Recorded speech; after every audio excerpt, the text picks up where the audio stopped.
back with another episode of the Lakers Fast Break podcast. It's Joe Soro coming right back at you from the Lakers Fast Break. Gerald Glassford is at Disneyland. Yes, he's at Disneyland with a mask on, by the way. I don't know why, and I guess I'll have to explain that to you when he gets back or maybe pops in on the show. I know he doesn't want me to do this, but I have to because I just enjoy it too much. Pop Culture Cosmos, Inside Sports Fantasy Football, and Game Source. We would truly appreciate everyone out there listening to all of our great shows. If you can, give us a 5-star review wherever you get your podcast. Plus, if you can like, subscribe, follow, or whatever you can to support us right here at the Lakers Fast Break. Shout out to my good friends at LakersBall.com, where I reside, lurking, trolling, messaging, and yelling. The number one blogger. Unfortunately, he's not here because the Lakers lost. But if you do like listening to Laker Tom or getting some of his, after game speculations and predictions, go ahead and go to Twitter at Laker Tom to see Laker Tom's latest prognostications. With us here tonight, as well as Stone Hansen with Upside Swing. For top draft coverage, follow Stone Hansen and the gang at Twitter, or on Twitter, I should say, at Upswing, or I should say at Upside Swing. Sean Grice, the madman from Toronto, is here tonight as well. Not in traffic, obviously, but he's obviously here to bring some havoc. Jamie Sweet, got to give out a shout out to Jamie Sweet, Yami Sweet. If you got the sweet tooth, Jamie is your candy when he's here. Well, guys, the Lakers lost tonight, 112-108. I was expecting possibly a 1-1 record this weekend, but I wanted to get greedy. It started out so well. D'Angelo Russell started on fire. I think he was pretty much 100% for the first, quarter and a half. Scored 33 points and had 8 assists tonight. Anthony Davis wasn't really involved in the offense that much tonight. Scored 17, but had 16 rebounds. And he played decent defense throughout the game, but I just could not get it done at the free throw line. And I felt like that the momentum of those 4 free throws kind of might have cost the Lakers a little bit more momentum to get over whatever hump they had. The bench played real well, yet Austin Reeves scored 13, Dennis Schroeder scored 14, and Rui Hachimura scored 12. But too many duds, man. We're talking about the Knicks, who didn't really play too well against the Clippers, but Julius Randle looked like a freaking all-star tonight. And Barrett kind of, when Randle didn't play well in the second half, Barrett started playing really well in the second half and kind of made up for that. So the Lakers go down 112-108. Stone, I'm going to pass this on to you. We were discussing this during playback. I think, are finally getting to the point where we might be having a permanent issue with Darvin Ham and his rotations, as well as not really having any kind of offensive identity that can carry you once things kind of hit a wall. Yeah, there's no sense of offensive scheming or sort of drawn up plays or anything. A lot of it seems like it's just go out there and figure it out sort of offense, which is the Nate McMillan special, and we saw how far that got the Hawks before they signed Quinn Snyder. It's just not really a viable route to go offensively, especially when you have second units that are just don't have much ball handling, and we really struggle to create space with the second unit and create open looks consistently. And when you don't have any sort of play scheme or plays or sets that are put in place that you're practicing and using in game over and over again, it's just a really stagnant way to stagnate your offense. There's a lot of issues with guys that sort of just stand around and watch as a pick and roll happens. You have 2 guys involved in a pick and roll and 3 players that just stand there and do nothing off ball. And there's not a huge sense of offensive camaraderie and movement. and I think that that really shows when you are consistently subbing out D'Lo and Anthony Davis at the same time. I talked about it during playback, but I think you really need to stagger those two when you have nobody on the bench that can really create offense to the level that they can.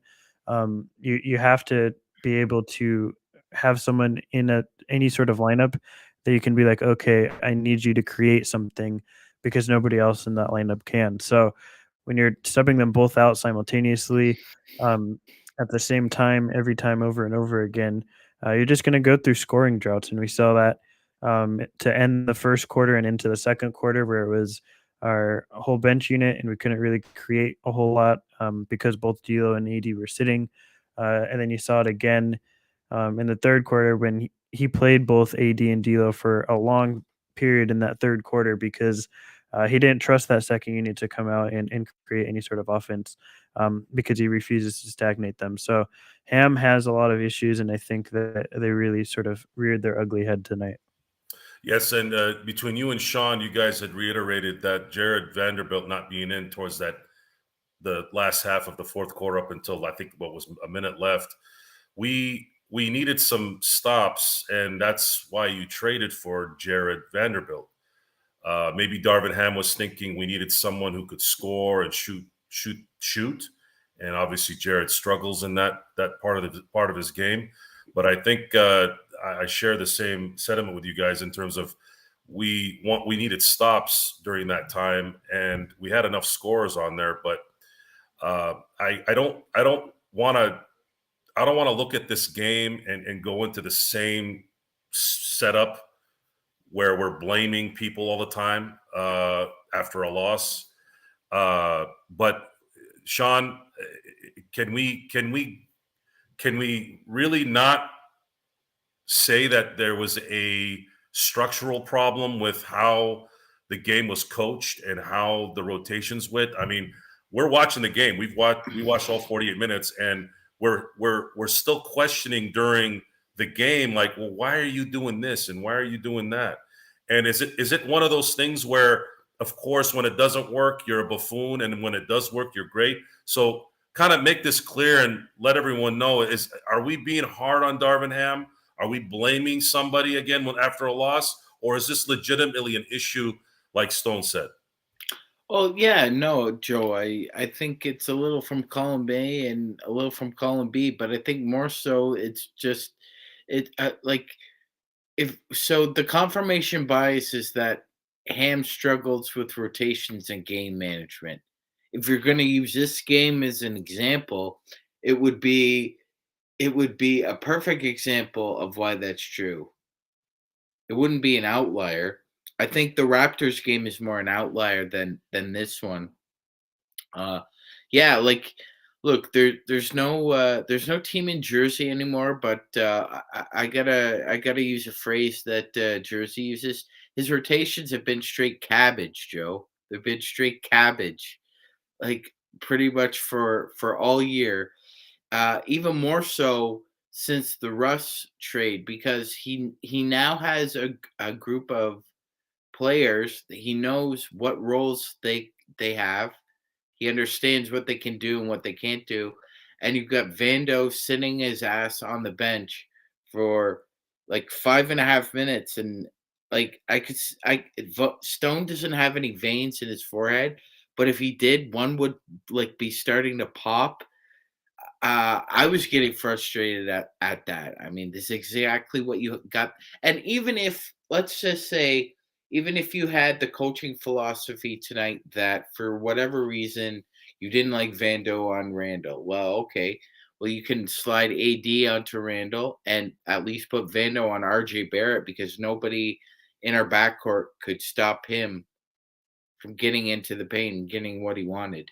So for me, it's a case of column A and column B, Joe. But again, I think Ham's whatever it is, whether it's a lack of attention to detail, whether it's just personal preference, or whether it's just trying to juggle too many balls at once. But he's dropping the ball when it comes to the rotations again, Joe.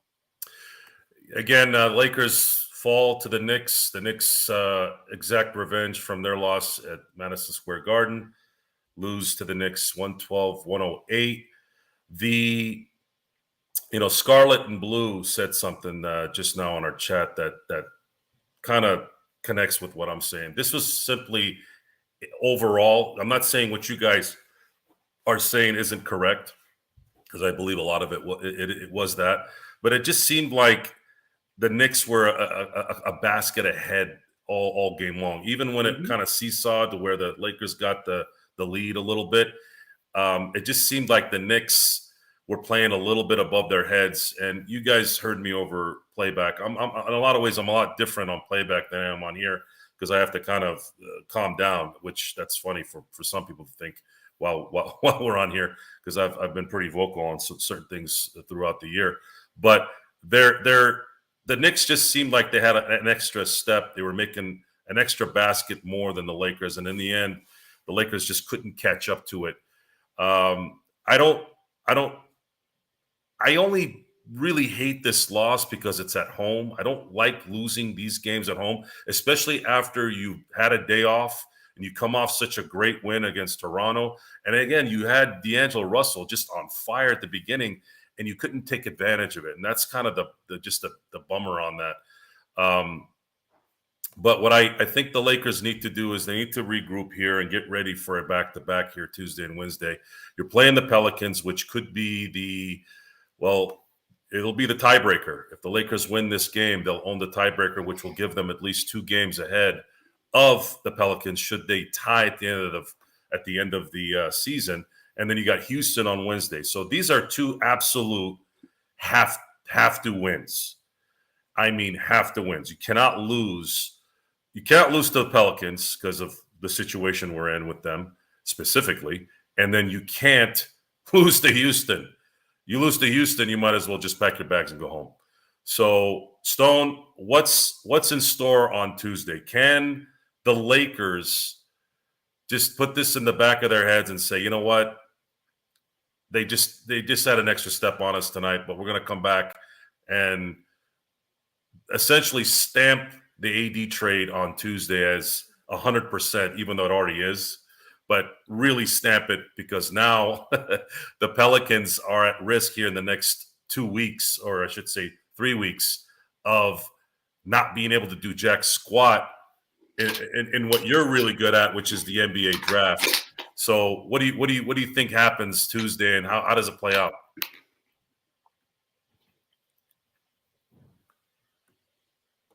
Sorry.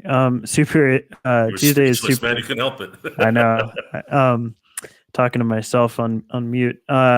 It's super important on multiple levels, like the pick you mentioned. I think that obviously we don't want that swap to go through. So on that level, it's important. Also, just the fact that the Pelicans are like contenders for us right now. They're nipping at our heels to be in this sort of, or I think we're tied now with them after tonight's loss for these play-in games, and you want to create separation between your rivals when they're that close. You want to make sure that you're putting yourself ahead in these standings and in the final games for the seedings. So it is definitely a must-win, and the Rockets is a must-win for just the simple reason that they're a really bad basketball team, and you can't afford to lose games against really bad basketball teams. I'm not trying to throw shade at the Rockets. They have a lot of nice young talent. But I think everyone that watches them this year can tell you that they're pretty much bottom of the barrel for this year. I think that it's going to be hard to continue to put yourself in positions to win games when 3 of your starting 5 members go 5 of 23 from the field and just really struggle to combine for 15 points. It's going to be tough when 3 of your starters are doing that. Beasley is really out there to be a shooter. That's basically his positive right now as an NBA player. And if he's not shooting, the shots are not falling down. Him and Troy Brown had tons of open looks and did not capitalize on them. Look to Austin Reeves. Austin Reeves has been playing really well. Definitely a better ball handler, even though he's not the best yet.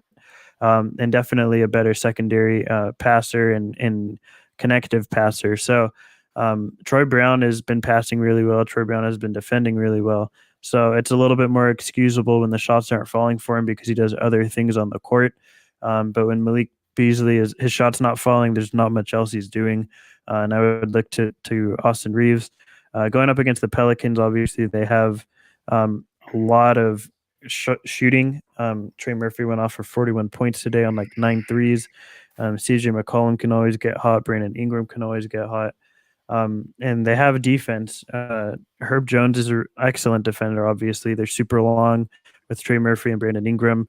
It's going to be hard for our guards to penetrate, I think. But, and you also have Jonas Valanciunas at the 5. There's a lot of size on that court outside of CJ. So the Lakers are going to have to really sort of learn lessons that they did against the Raptors. Obviously, the Pelicans aren't the level of defenders the Raptors are, but they do have a lot of length. And I think that there's things you could pick up from that game from doing a lot of film watching that you can apply to the Pelicans game.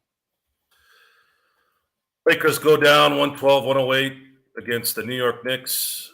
We have a Knicks fan that's been talking smack here, so I'm going to No, it's all right. Hey, you know the last time the Knicks won a title was 1973, and before then, the last time they had an MVP was Willis Reed, and that was 1970. Well, 52 years. It might be pent up aggression and sadness, and no one look, Sean. No one wants to hear that the last time. Well, let's say since 1973, the Knicks have won one title since 73, and the Lakers have won 11. I mean, yes, that's a pretty big gap. I mean, you'd have to win. You'd have to resurrect Bill Russell and the other 8 Hall of Famers from the 60s of the Celtics and put them in LeBron's body to kind of come back at that. So but hey, I like the banter. I like talking smack. It's sad that when you do talk smack to Laker folks, you really don't have a lot of room unless you're sort of a Celtic fan. But then again, we're talking about recent history here, not 80 years ago. So with that, the Lakers, I think, are going to have to figure out if they are going to be a guard offense or running the offense through Anthony Davis. What I am thinking at this point is, and this is kind of showing what the ineptitude of Darvin Ham is, did he get AD scoring 8 points and still winning happy? Or did he not go into this game thinking, you know what, let's surprise him with something where we're just feeding AD close to the basket? Because the only offensive play I saw all game where AD was just, it's going to AD, was that alley-oop towards the end of the game. Why didn't he run more of those plays? You have D'Angelo Russell now. This isn't Russell Westbrook. D'Angelo can hit the mid-range. He can hit the 3. Yes, his point guard skills, like Stone said during playback, might not be as quick as, let's say, a Steve Nash or a Jason Kidd type kind of point guard.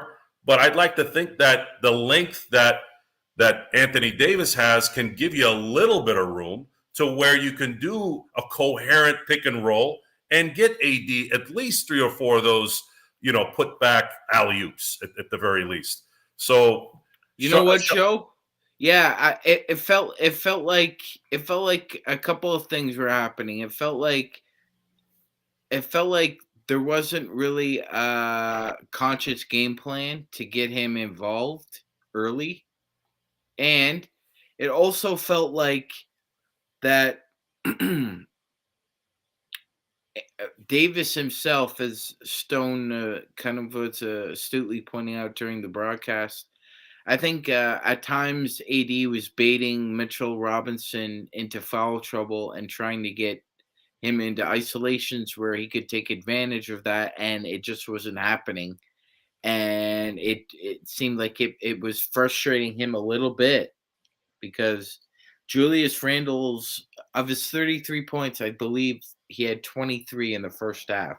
So he really cooled off in the second half. But Anthony Davis didn't heat up. He didn't heat up, and we needed him to heat up in the second half because D'Lo was doing everything possible to keep us in the game. He started out 9 of 10 from the field, including 4 of 5 from three. So he was doing everything possible to try and keep us in the game. And we needed AD to close it out in the fourth. And I don't think he tapped out or anything, but I think it was just a combination of the Knicks. It's not easy to get points as a center or power forward off the Knicks. They do a really good job of being as physical as possible and trying to get you out of your rhythm. So as much as this was an AD thing, I also think you got to credit Tibbs and the Knicks coaching staff for putting their players in positions where they just made it uncomfortable for them. That's very true. I do agree that, and I'm going towards the fact that this was a game that the Knicks won more so than the Lakers lost, which isn't usually the issue, especially when you have the Laker goggles on. But we're trying to be fair here at all angles. But there is a deficiency on this team, and it's been that way the whole year. And we've attributed to possibly a first-year type situation with Darvin Ham, not being able to run an offense. Obviously, these guys haven't been playing together that long.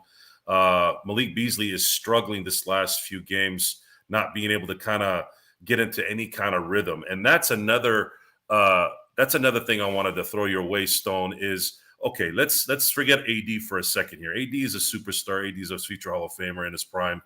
You know, guys like that can find a way to be relevant. But guys like Malik Beasley, this is where the coaching becomes really important.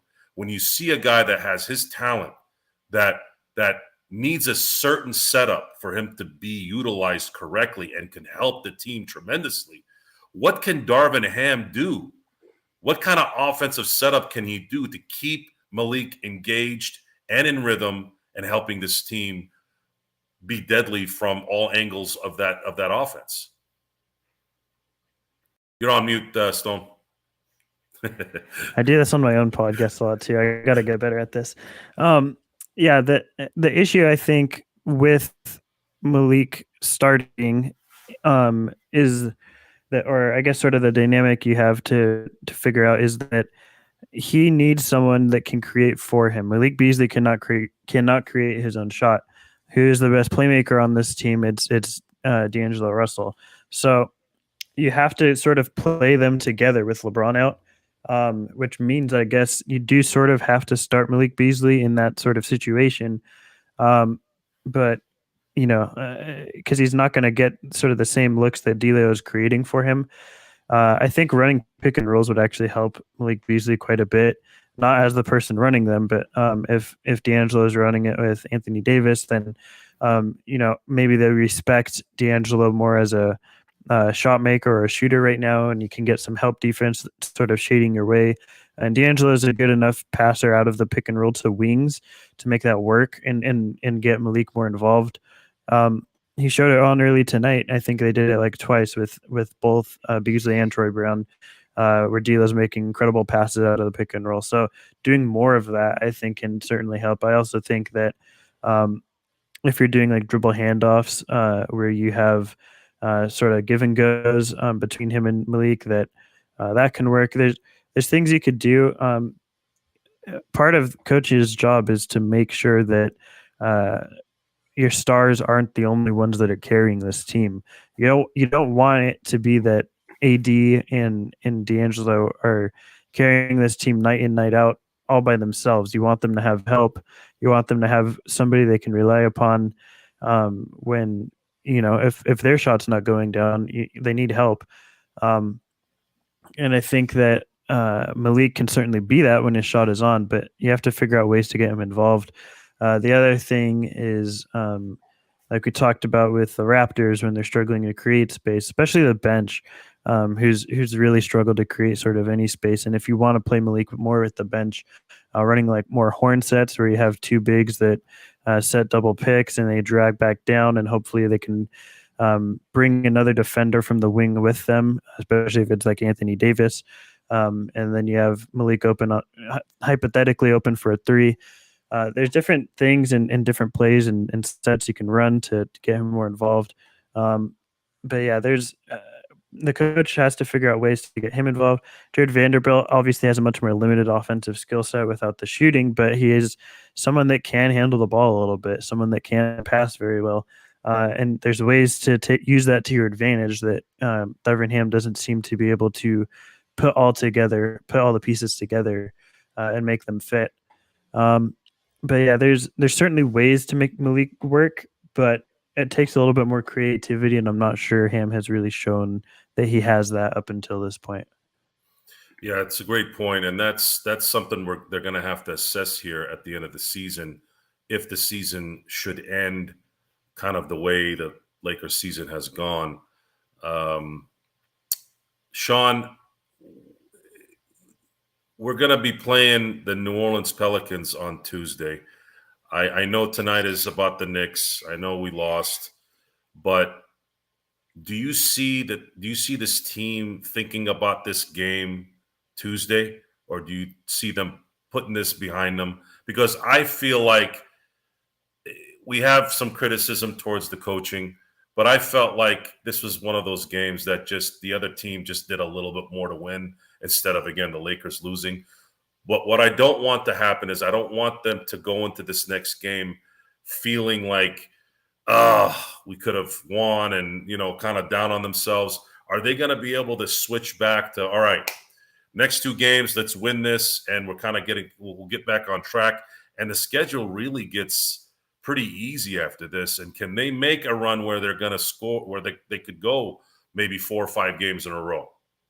Yeah, no, it's interesting, Joe. So 33 and 35, 68 games so far. So you got 14 left. Do you think they could go 10-4? That's a great question. Absolutely. They could go 10-4. Absolutely. The only issue I have is, when is LeBron coming? When does LeBron feel like he needs to come back for a run when it's obvious that they're going to get at least into a play-in? Right now, I'm thinking about how different this game would have been had LeBron played in it. The last 2 losses, the Knicks and Minnesota, if we have LeBron in those games, we're on a pretty large winning streak here. So this is not really the full team. And you're talking about LeBron James. LeBron James, when he's on, is a top 5 player in the NBA, right? Yeah, I think, you know what? Over the past 12, they've gone 8-4. So, and they've gone 8-4 since they've done the deal. So if we're looking at that, that's a positive. They're playing, almost 700 basketball since they made those moves. So you're not going to win every game. To me, Joe, I hope they have the philosophy that they put this one 6 feet under. It's in the record book.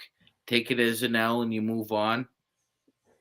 Because I think that's the only way they're going to continue to build momentum. Just forgetting about what's happened in the past.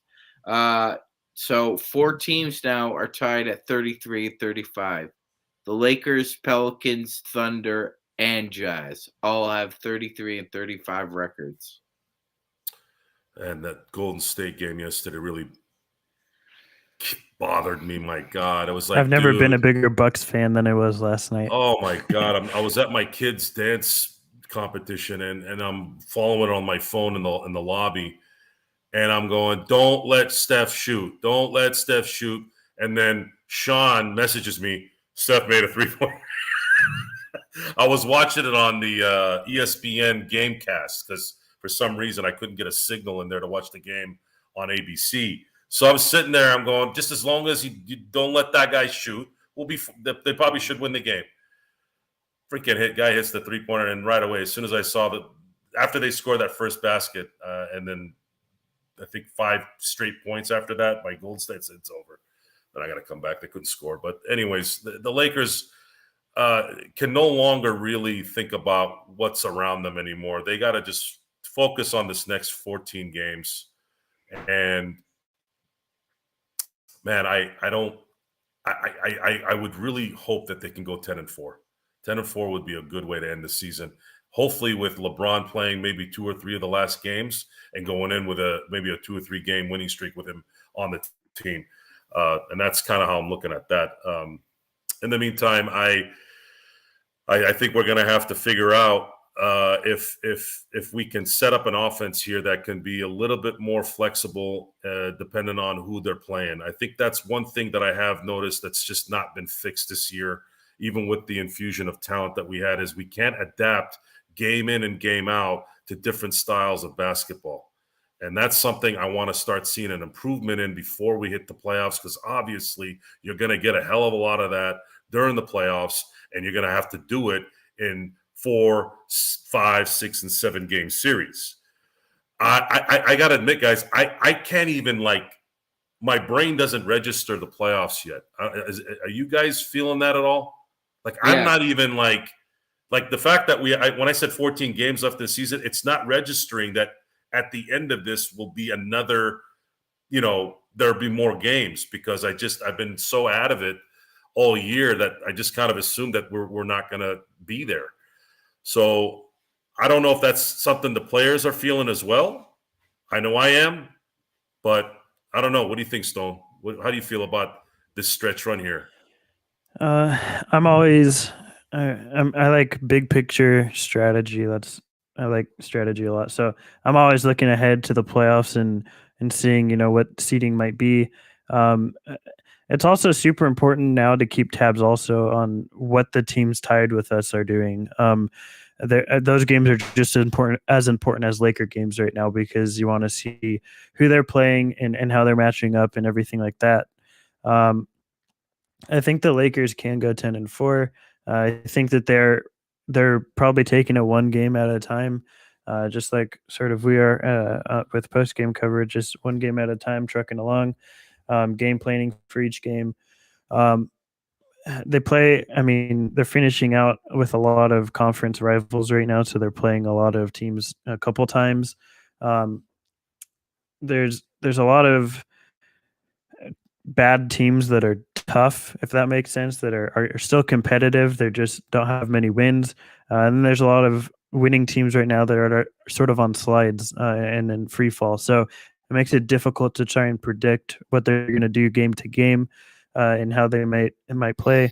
LeBron, again, has a week and a half until reevaluation. That's just reevaluation. That's not saying he'll come back, but he probably won't come back in a week and a half. But it'll give us a time frame, hopefully, from there on whether it'll be another 2 or 3 games or another 6 or 7 games. Hopefully, the earlier of that. But yeah, there's there's a lot of winnable games in there for the Lakers, and I think the Lakers can win a lot of these games. It's a matter of coaching, but also just execution from the players and how well they can do things on their own, because it doesn't seem like there's much of a game plan generally on offense. Tonight we saw Ham try and get a little creative defensively with his zone defense. Not sure I had seen that happen at all. It worked okay with who the Knicks were running out. It was mostly their bench unit, so it worked okay. I'd be interested to see how that looks with LeBron in it. If we're looking like that, those final 2 or 3 games will be in the play-in. I would definitely be a little experimental to try and see some things on how it might work in the play-in and once you get to the playoffs. That's one way I think you can sort of look ahead while still looking at the now, is what works now. What can we learn from these games that we can apply into the playoffs and into the play-in, and use what works as you continue on the season and hopefully into the postseason. The Lakers fall 112-108 to the New York Knicks. I don't know where that New York Knicks fan went, but I hope he wasn't insulted. I just wanted to make sure that, we're a reality show. Is that safe to say, guys? We're a reality show? Yes, right? we talk in reality. Now, you might be thinking when I say a reality show, you're thinking maybe the real world or the mad world, like in the Chappelle show. No, guys. Remember, context is key in a conversation. context. We are a reality show. That means we tell you the reality of what's going on. Okay. The reality right now is the Lakers can't seem to adapt quick enough in some of these games that they're losing, right? And a lot of that has to do with the fact that the team isn't acclimated enough with the new talent, and maybe a guy that's not there isn't playing, whatever. Bottom line is we are looking at a 3-week window here. After this week, we are going to play almost identically, I think, after the week of the 19th and the 26th. So the Lakers have plenty of gaps in the schedule, right? So after they play Dallas Friday, they're going to go Sunday, Wednesday, Friday. The following week, Sunday, Wednesday, Friday. So the schedule allows the team to rest and focus on that game without any back-to-backs in those 2 weeks. This is going to play a key factor in the mental focus of this team. You don't have any excuses those 2 weeks to not play well because there is no back-to-back, and some of those games have 2-day gaps. Zangerstein just noted just a few minutes ago that AD is taking accountability for the loss of this game. And to some degree, him being the leader, you can say that. But at the same time, he isn't the coach. He's creating space as much as he can. He's down on the block. If he's not getting the ball, then either your guy isn't good enough to get him the ball or your offensive scheme isn't working. Or you're not adapting to whatever Tibbs was doing in guarding AD. I don't know if you guys noticed. I'm sure you guys did. I'm kind of speaking, I don't even know what the word is, but everybody's taking a page out of Toronto's book now. This is how they're going to start guarding AD. Your turn in the chessboard there, Darvin. How are you going to create opportunities for AD now? Because the NBA is a copycat league, just like any other professional league. Once they find out you can stop a player like AD, who was dropping 30 and 22 to 8 points or to 17 points, how are you going to adjust to that on Tuesday? Wednesday, I don't really count. It's Houston. They can't really play ball, and they're tanking anyways. But how are you going to adjust then on Friday when you play Dallas? That's what we want to see. That's what I want to see now in the next couple of weeks. Darvin Ham's going to have to start learning how to coach. What do you think, guys? You think, Sean, you think he's going to learn how to coach the next couple of weeks? Joe, we can always hold out hope, right? It's a new hope. The Star Wars, it's a new hope. We can always hold out hope. Well, there's two things, hope. Well, hope and apologies. Our esteemed producer, Gerald Glassford, Mr. Disneyland with a mask. He loves to apologize. Sometimes he'll be like, hey, Joe, I'm sorry, but would you like to, talk to me? I'm like, what are you apologizing for? Just tell me you want to talk to me. But anyways, go ahead. Yeah, no, I think it's, I think that's kind of the truth here. Like, really, I mean, like you want your coach to have a tool belt on where he can adjust to certain situations, certain teams, certain scenarios. But it seems like he's only got a hammer, WD-40, and duct tape. Like it seems like he's very set stubbornly on his preferential treatment of Dennis Schroeder, no matter how bad he's playing, and he wasn't playing very well in the last half of the first quarter and a bit of the second. He'll leave Vando on the bench inexplicably. Like that word about sums up his coaching management style right now. It's inexplicable. His rotations are confusing at best, at the best of times. Go ahead. No, I'm sorry. Go ahead and finish, Sean. I didn't. Yeah, no. It's just like, you brought Vando over here for a reason. Like I was saying earlier, like if you don't want him on Randle, you don't think that's a good matchup because Randall's just feasting on him. Then try him on RJ Barrett because nobody else seemed to be willing to just stand in front of Barrett and make sure he didn't have a clear path to the rim. It just felt like all RJ Barrett had to do was turn the corner on that wing, and as soon as he went left, he had an open shot. Go left, open shot. Go left, open. I've noticed that as well, Joe.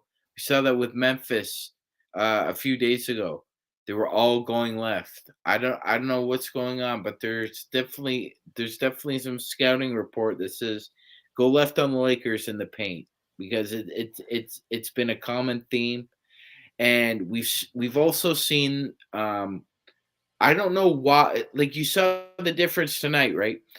So when the Lakers shot a wide open three and they missed it, there were at least three guys for the Knicks back. They're not Tibbs is not willing to sacrifice easy transition opportunities just because you missed an open shot. He's not willing to do it.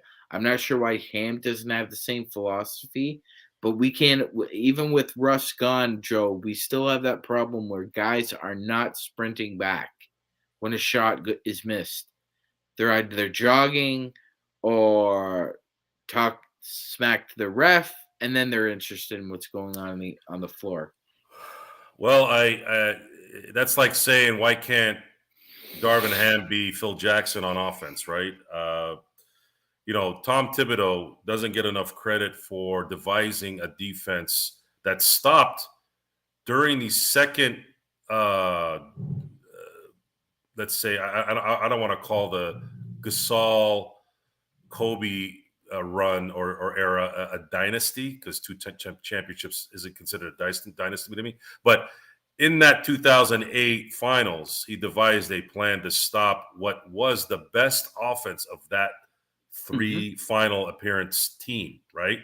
That team rolled through one of the most competitive Western Conference playoffs ever, if not the most competitive Western Conference ever. And not only that, Kobe Bryant took the heart out of San Antonio in the Western Conference Finals in that one. And Lakers were favored going into that series. They should have won that series, but Tom Thibodeau played a big part in stopping that team when it mattered. And they ended up winning. So to say, Darvin Ham needs to put something together that's going to rival Tim Thibodeau. Tim Thibodeau is a little too late in this era. And the fact that he's coaching this well only goes to show you how good he is because he's a little too old school for this era, right? The fact that he's been able to last in New York is quite amazing. And I think a lot of it, too, is that New York still has that. Well, I don't know. I mean, that's debatable. I don't know if they still have the toughness they used to. This is his dream job. And you know what, Joe? Good on him because he's also adjusted with the pace of the game as well. His guys don't play 43, 44 minutes per game anymore where he's just killing them. He's just killing them. And then they got to the playoffs and they would run out of gas because he just emptied the tank. So hats off to him. He's been willing to adjust. And Ham needs to adjust now. And again, tonight, Stone, I'm gonna ask you a starting lineup question because we've had some of our chat room patrons talk about maybe changing up the starting lineup.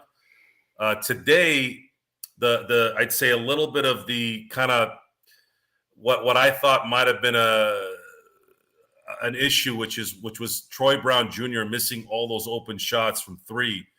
He makes a couple of those, and we might be seeing a different game here. So, are you thinking that maybe Darvin Ham should shake up the starting lineup? Now, I'm getting suggestions of putting in Reeves in the starting lineup. I am not a supporter of that because I think he does really well off the bench. And I've said this in previous podcasts.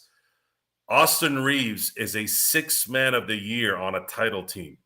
And I think his best asset, at least right now, this season, is to come off the bench.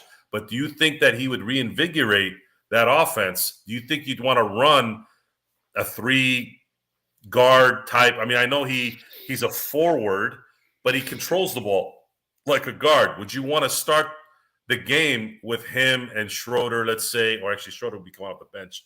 But let's just say if LeBron and D'Angelo Russell are starting, and then you have Austin Reeves, how does that dynamic work with the Lakers starting lineup?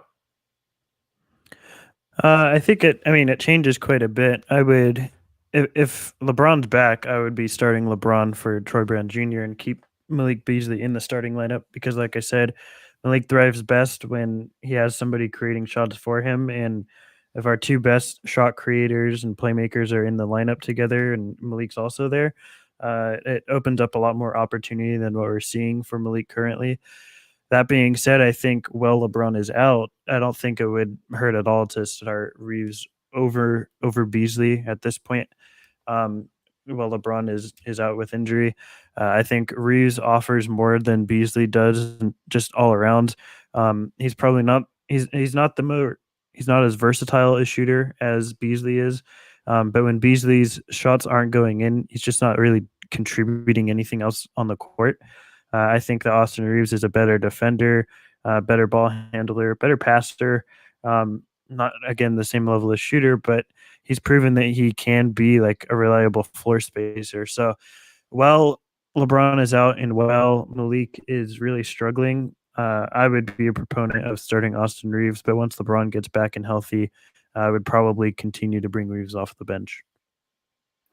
Sean, do you have a starting lineup in mind here between now and let's say LeBron? Because I'm thinking when LeBron gets back, well, you just stick with something that's working off the bench. The bench is playing well. Bench played well today, but I don't know. I'm kind of at the point now where do you risk just kind of going status quo and wait for LeBron to get here and just kind of run that starting lineup that you want eventually, or do you want to throw something in here to at least stem the some of the issues that the Lakers have had with some of their starters? Yeah, that's a really great question, Joe. Personally, right now, I would start Austin Reeves. I would, I would be much more comfortable if Dennis Schroeder, Rui Hashimura, and Bees were your three guys off the bench because I think those guys could actually feast off of other teams' benches.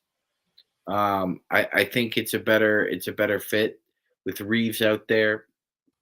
I can't add anything more about Reeves' game than what Stone did, and I agree 100%. I just think throwing somebody out there who's 6'5", who's versatile, who, yeah, you could say he's small in a three-guard lineup, but I mean, he can keep guys in front of him. He doesn't get beat a whole lot, uh, other than speedsters with just God-given speed. He's a capable defender. I actually think we would be our offense would be a little bit more efficient. I don't think we would be outscored that much, if Reeves was in the starting lineup. I think you need to keep Vando in the starting lineup, and I don't think he should disappear at times when it's critical. The Lakers the Lakers were up 85-84 at the end of the third. And for some mind-numbing reason, Ham decided he was going to sit Vando down. And he didn't get back up, I think, until the 3:56 mark. I'll have to get somebody to double check that, but I think it was the 3:56 mark where he actually checked in again, and then he didn't check in again until the Knicks had the inbound pass with about 56 seconds left. So I half expect Darvin Ham unfortunately to keep making some of these newbie greeny rookie mistakes as a head coach, but I mean at this point you should know who you're willing to throw out there. I mean, if LeBron's not ready, then what's why wouldn't you try Schroeder, Reeves, D'Lo, Vando, and AD and see how that rolls, rather than trying this mix and match stuff. I mean, that five guard lineup, that's five guard, that 5-man lineup there that we saw was Reeves, Rui, AD, Vando, and I forget who the third guy was on the Raptors at the end of the game. Was it Schroeder? Yes. It was, yeah. I think you should roll with that five at the end of games, and I think Reeves should be a starter at this point. I don't think he'll be a starter, but he should be. Have you guys tried to figure out what the issue is with his 3 guard lineup? Why has he ever explained? Because I stopped watching post game Laker talk because I can't stand the blandness of the show. Has he ever explained the reasoning why he continues to play a 3 guard setup, especially when in spots where you don't need 3 and just need a couple guys that can control the ball, and actually one of them can play defense too? I don't watch any post game interviews because I don't really care what they say. But it just doesn't make sense to run 3 guard lineups when you don't have the defense that they need. Like if we were running 3 guard lineups and one of those guards was someone like Deuce McBride that we saw tonight for the Knicks, who's constantly hounding at the point of attack, and then the other 2 guys are really awesome floor spacers and passers, maybe it's a little bit more viable. But when you are playing 3 guys that are pretty often on point of attack defenders and generally more off than on outside of maybe Austin, and then um, 2 of those 3 guys are just like not the greatest ball handlers. It really cramps what you can do, and it cramps lineup versatility, and it doesn't create as much flexibility with stagnating them as often. So I don't know. It doesn't really make a lot of sense to me at all, really. Is Phil Handy or any of the assistant coaches? So Joe, in answer to your question, in late December, Darvin Ham was asked about his small guard lineup, and this is as best we could tell the best quote he's given to try and explain why he does it. Quote, just trying to get more possessions in the game. Any of those guys, and he refers to Reeves, Walker, Westbrook, Schroeder, Beverly, can get the defensive rebound and push the pace on the other end. It's just trying to play faster at the end of the day. Okay, well, you just got you just gave us the answer. It's analytics. That sounds like the basketball version of Dave Roberts, to a T. So it's not really him. He isn't coaching. He is going by some sheet. Because it does make sense now, right? Why are you running? Why do you want more possessions? For what reason? Especially when Z made a great point. You had a moment there where you had Robinson, Randle, and Hartenstein in the game. Why? Like, what were you trying to do? You thought speed could get through there? Is that what you were trying to do? But all I saw was a wall and Hartenstein getting every damn rebound off of every miss. So now what are you going to do? You're going to have Schroeder rebound over Hartenstein or what? Like, what's the deal there? So I sort of knew the answer, but I knew if I was going to present the question, you were going to find it, Sean, because that's what you do. That's why you're great. That right there needs to now, Z, all this talking, all these questions, all these concerns. Darvin Ham isn't coaching this team. He's reading it off a damn book or a damn paper. And I don't know what's going on. I don't hear a lot of analytical type stuff in the NBA, not as much as I do, obviously, in baseball. But this is starting to make sense because it's not making sense on how he's adjusting these lineups during these games. No. Okay, I've seen bad coaching, but this you've got the tools to do certain things now. You didn't have it before, but now you do, and you're still doing the same thing. So what's the end result here, Stone? Are we going to have to fire this guy? Now, when I say we, it's usually a mistake. Are the Lakers organization going to fire this guy? The answer is no, because if he's reading it off a sheet, then who's telling him to read it off a sheet? Yeah. Yeah, no, exactly. He's getting that. He's getting that from either the scouting department, he's getting it from management, or he's getting it from the analytics people. The issue is, uh, we can blame him all day long, who deserves a lot of blame, to be honest. But the Lakers also allowed him to pick out his coaching staff. The coach is the main head, but the coach also has an entire staff that's collaborating with him to come up with game plans and what to do. And when you allow the coach to make the decision on who that staff is going to be, you're going to, I mean, and he obviously has picked incorrectly.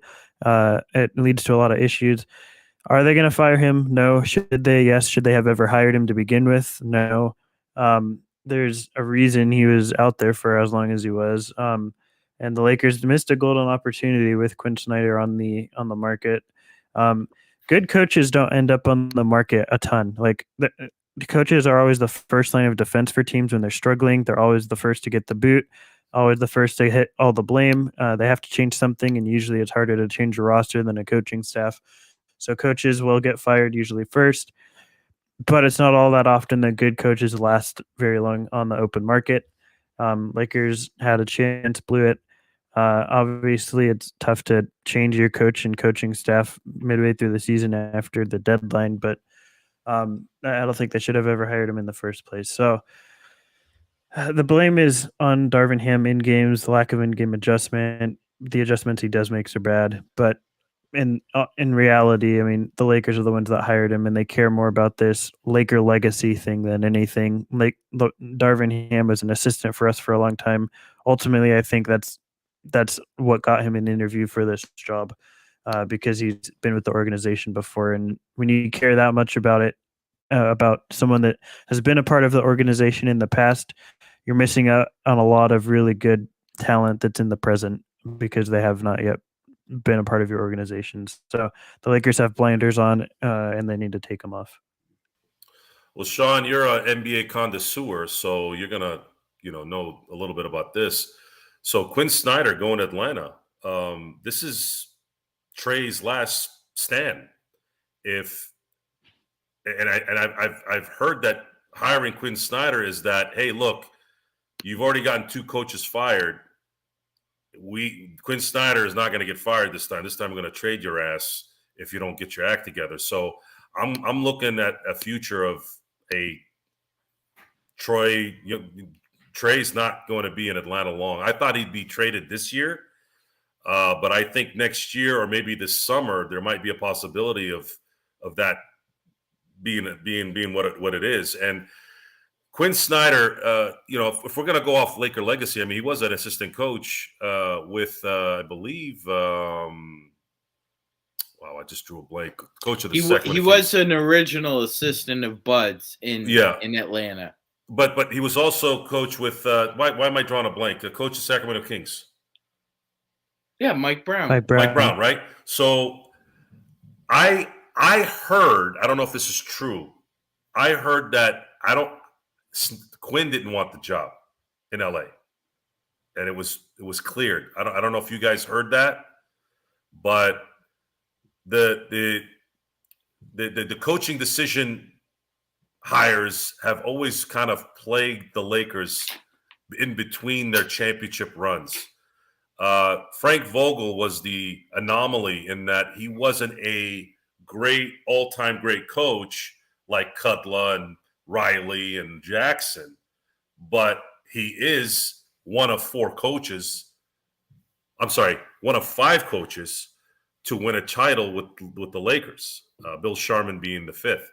So yeah, Vogel was basically, here's where Vogel is, right? He had all of Spoelstra's ability as a defensive coach, but none of his creativity or imagination as an offensive coach. And he was okay with that because you have LeBron James, who is the Peyton Manning of the NBA, who, as long as you run a LeBron offense, you've been able to win, right?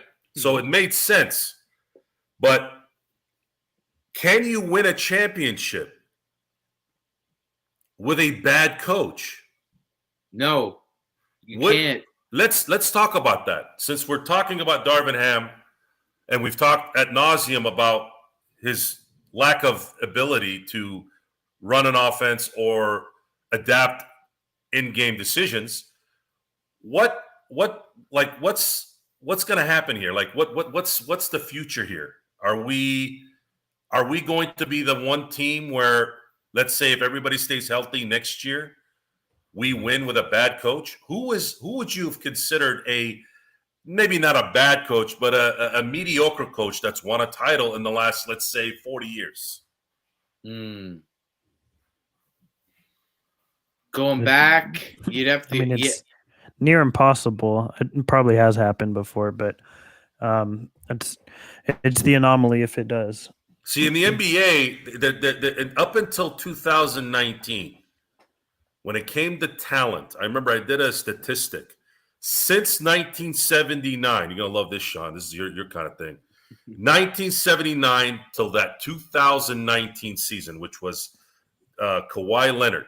Kawhi Leonard was the 17th pick by Indiana, right? Yep. From 79, and it might have been before too, but I picked that year, 79-80 season to 2018. Every championship team had a top 5 pick. All had a top 3 pick except for 2, which was the 08 Celtics. Garnett was the 5. Like, I'm talking about a star, like a top 3 star on the team. You had to have at least one top 3 pick within that title team. The only team that didn't have it was the 08 Celtics. Yep. Because Ray Allen was the 5th pick, I believe. KG was the 5th pick, and Paul Pierce was the 10th pick. Everyone else from 79 to 2018, they had at least one guy on that team that was a top 3 pick. So the NBA, why I think we're kind of getting weirded out here, and why I'm going to kind of transition to this next thing with this analytical thing. So it makes sense now, guys. It's starting to make sense because I keep asking you guys on the show, and I keep saying, why does every game feel like the same game? And look at the records. We have like 6 teams that have 34 and 35 losses. They're all reading from the same book. That's why they're doing this. And it doesn't matter if you've got AD, if you've got LeBron. It's almost like this thing now is handicapped in an era of gambling, right? There's never been an era like this in terms of acceptance of gambling. And a lot of it is because everything's analytical, which is what gambling is. They analyze, hey, this team is going to score 110 points. This team is going to win by 3.5 points. So now, are we going to watch a computer now for the rest of our lives? I hope not. With a little bit of mystery? That's something I think we should start talking about here as the season ends and when we see the results, because I think this plays a big part in it. And one of the reasons why I loved the 2020 title team was I felt after that series, I know there was COVID and all that stuff, but it was the first time in what was during the Golden State era.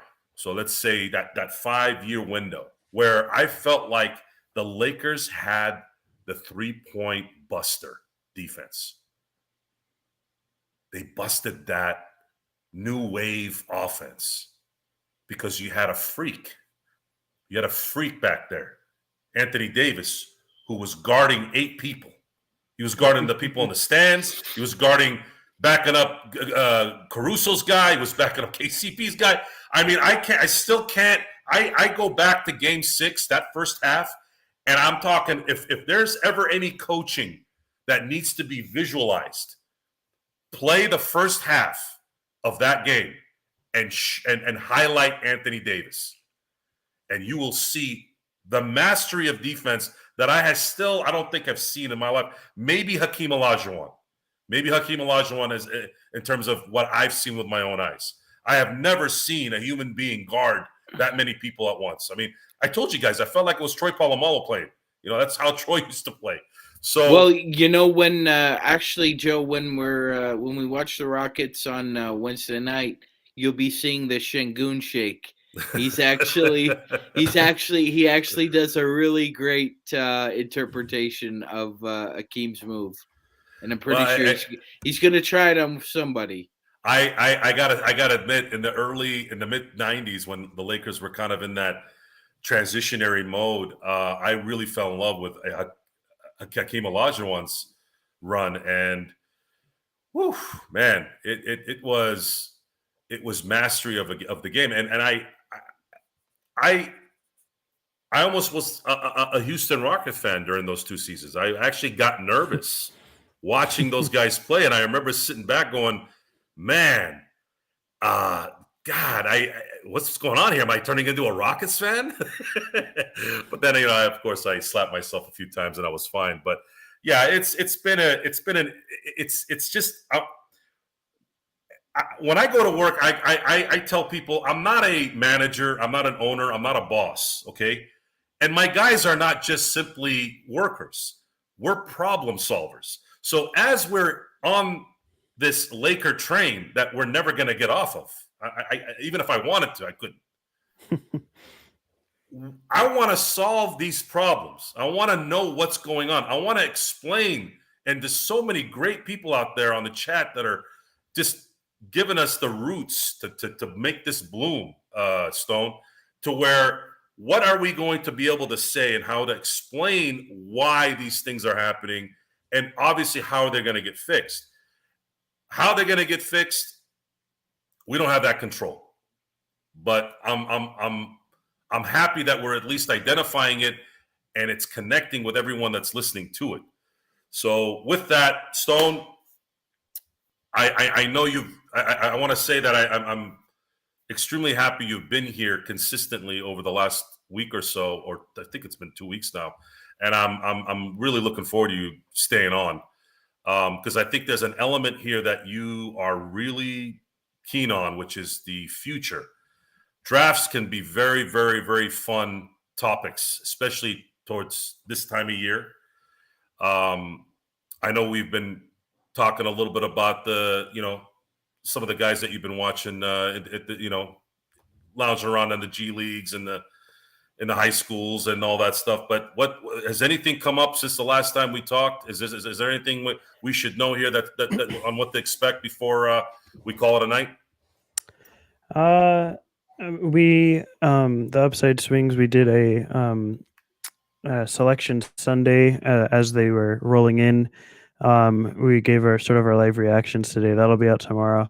And just to sort of see where everybody is at that's going to be in the draft, where their teams are at and how the tournament affects their stock. We tomorrow will be recording an episode discussing every possible prospect that will be in that tournament. We'll be going team by team for all 64 teams and discussing every player that has a chance to even get an Exhibit 10 contract in the NBA. And we'll be going really in depth on that and releasing that sometime this week. And yeah, we're just continuing our deep dives with all the players as we go more and more into this class. March Madness is going to be a lot of fun, just to enjoy as a fan and not as an evaluator. Obviously, you evaluate their stock, but it's fun just to watch basketball games sometimes and not just watch it to see how players are doing for the draft, even though it's hard to turn that portion of my brain off sometimes. But yeah, there's a lot of exciting stuff coming up, and it's just going to be more and more content and more thoughts and ideas on the draft as it gets closer and closer. So people pay more attention as it gets closer. And if you want to stay up to date, you can follow us at Upside Swings on Twitter. You can follow me at report_court. We'll be doing a lot of live streams on playback throughout March Madness and giving our thoughts and breakdowns on the game and the prospects in those games. So Yeah, just follow us there if you want more draft talk. And thanks for having me on again tonight. Again, Stone, we love having you here, and I think it's become coincidentally an asset because I think we're going to have our draft pick. I think we're going to have the draft I pick. think so too. At least, right? We're at least going to keep it. Sean, what do you got going on in Toronto? Are you still shoveling and skiing and drinking and moosing? What is it you do over there in March? We know what happens in December, January, but over here, man, we've been getting rain and cold weather like we're in Canada. You know, I'm ready to do my Ali G impression over here. You know, I'm like, you're speaking Canada over here, man. What's going on? How's things over there? Well, you know, it was another Friday, and normally now, whenever Friday comes around, it's about 10 inches of snow as well. So I finished shoveling yesterday. Didn't take me 4.5 hours like it did the previous week. I was done in about an hour. You know what, Joe? I'd like to do an NBA observation show tomorrow, so I'm not sure if you're going to be available or not, but we will be available tomorrow because that's what we're here for, folks. So tomorrow, tentatively, we will have NBA observations probably somewhere in the evening time while you guys can come home, relax after work, and listen to the baddest Laker guys in the game, talking sports, talking about the league, because we're not just here talking Lakers. We're here talking about the culture, man, the culture of the NBA, and the Lakers are the culture of the NBA, and it all kind of fits together here. So we are going to have our next game on Tuesday. Obviously, we'll be back for that game, after the game, and of course, those who want to watch the game for free and don't have cable or whatever, you can follow us on Playback. It's playback.I believe.com/Lakers Fast Break. If you guys are having problems signing in, shoot us an email or shoot us a message, and we'll go ahead and kind of instruct that way. I know that kind of has been a problem with some of the people out there. I don't know if the browsers have a certain thing with Firefox or Google or Chrome, but you know, hit us up. We want you guys there. We want you. There's a little bit more animation there, guys. I know we're pretty animated here, but we've got to keep it at a PG level, even though sometimes it is a PG-13. We could throw in that one swear word. You know, for those of you who don't know what that means, if it's a PG-13 movie, you can actually say the F word once. That's it. You can't say more than that. That's the rules, right? Now, we don't say the F word, but we do once in a while use the A and the S somewhere, sometimes both S's. So anyways, thank you for joining us tonight. Stone, Hansen, Sean Grice, Gerald, somewhere in, I think, the Matterhorn or wherever, Space Mountain. The Lakers fall 112-108, unfortunately, but we at least still had a good time tonight, giving you guys a little bit of a show, and hopefully we can kind of get back on track here on Tuesday against New Orleans. Have a great night, everyone, and take care. And here's Gerald's finger at the end.